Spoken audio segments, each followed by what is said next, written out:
What the fuck?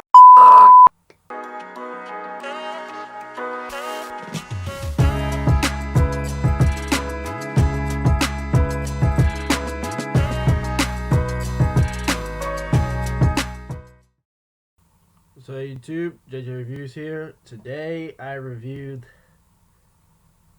Venom, Let There Be Carnage. And yes, this movie is bad. It's worse than the first movie. So by far the best part of the movie, just like the last one, is Eddie and Venom. They're bickering back and forth. They're very funny throughout the movie, I would say. Sometimes they weren't funny, but they are by far the best part of the movie. Woody Harrelson as Carnage, as Cletus Cassidy. It works for what they give him, because Woody Harrelson's a good actor. He's a phenomenal actor. What he was working with, he did a good job, but I'll get more into the details and the cons on what I didn't like about Carnage. So first, what I think is really bad and what I don't like is the fact that they don't understand Carnage. Cassidy and the Carnage and the symbiote, they're supposed to be like the perfect mesh. In the comics, they were so perfect and synced, they were like one. If you look at Eddie Brock, for example, Eddie Brock always refers to themselves as we. Eddie Brock and Venom, they always say we. But Carnage always referred to himself as I, because they were always one and the same. They were the perfect bond.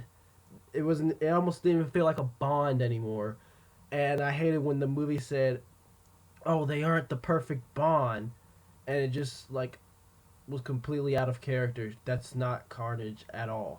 Also, I feel as if there are certain characters that you could have left out the movie, like Shriek, who is basically playing as Cletus' love interest. And also, I feel like you could have got rid of the cop, even though I understand the route that they're going with the cop, and that is Toxin. He's a different symbiote. He is actually the offspring of Carnage.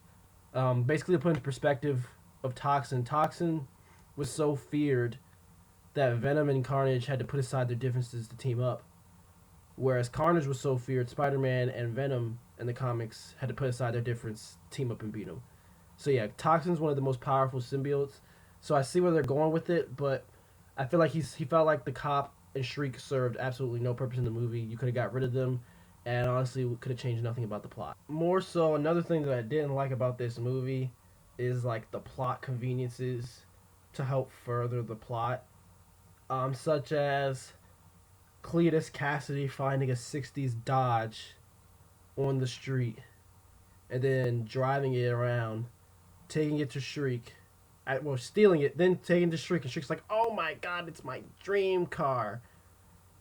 Or the fact that out of nowhere, Eddie goes to the cemetery, or not the cemetery, but basically like the old place of where they used to stay. I can't think of the name.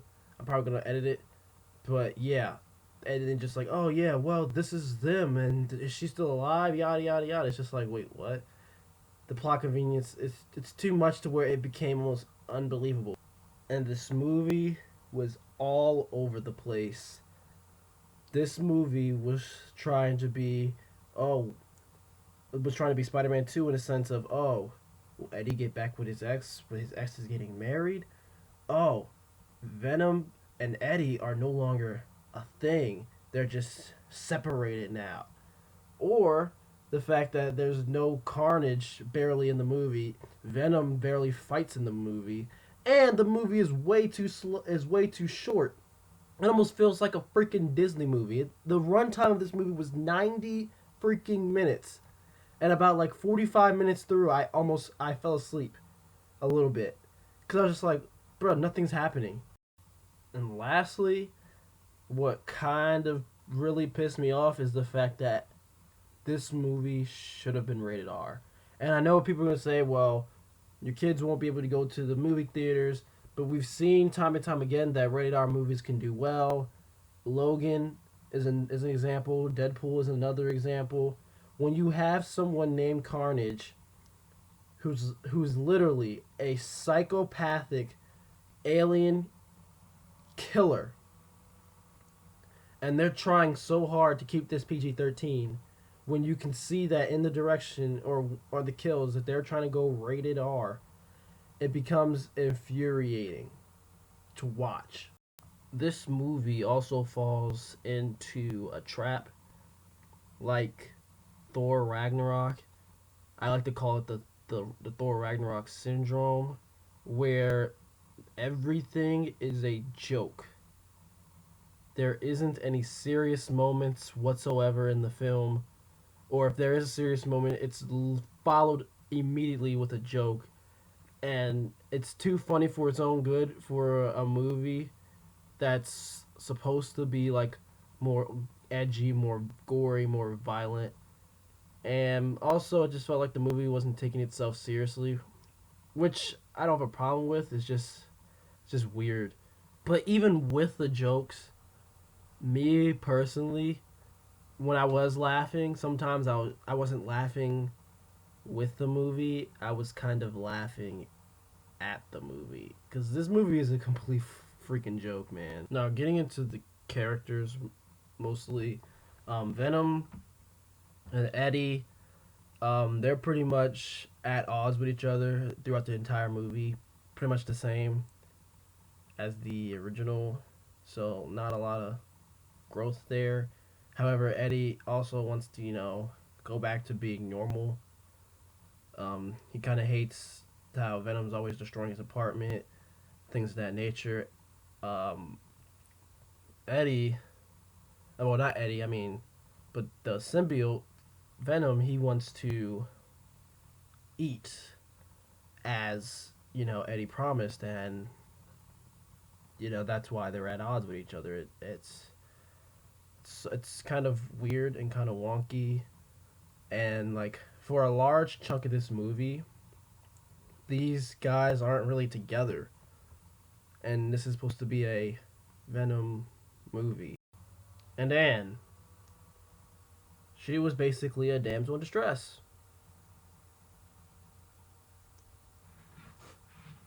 That's it for her. Disappointment. And the police captain, he was also useless. So what they try to do with the police captain is that the biggest plot reveal for the police captain was the fact that he was the one that shot Shriek and was like, yeah, I killed her, but it turns out that she wasn't dead. She ended up being alive. They ended up putting her in like some um, superpowered mental institution or something along those lines, kind of like an Arkham Asylum esque type of thing, but like highly secured, military profile, things of that nature. Um, he honestly didn't serve much of the plot besides that, and the fact that they're trying to do Toxin in the next movie, which I don't know how they're gonna do, considering the fact that if you see the post credit scene, which I'll get more into in detail, it's like, wait, how are they gonna do that unless he also gets brought up? Let me just say that for the post credit scene. And Shriek, when she's introduced in the movie as protecting Cassidy from a bunch of bullies, and and we see her superpower, I just knew that she was gonna play an important role in defeating Carnage. But her plot for her, the plot of her is basically that she's Cassidy's love interest, and she's basically there to make Carnage and Cassidy fight. That's what it seems like. She's just she doesn't need to be in the movie, and she doesn't really stir the plot along besides the fact that Cassidy wants to break out his love interest. That's it. And also, how would Cassidy know that she's alive besides the fact that he hacked into the government database? Cletus Cassidy. What a joke. This dude is supposed to be a psychopath, maniac, murderer. And all the symbiote does is enhances it, which is why I was going back to what I said earlier, how they should be the perfect bond because all it does is enhance them. And when the Carnage symbiote decides to try to kill Shriek, and Cletus is like, "No, don't." It's like, what the hell? Like, this is supposed to be the perfect bond, the perfect symbiote, and they kind of just fumbled the bag on that. For Carnage, the his motivation is to basically he wants to destroy Venom.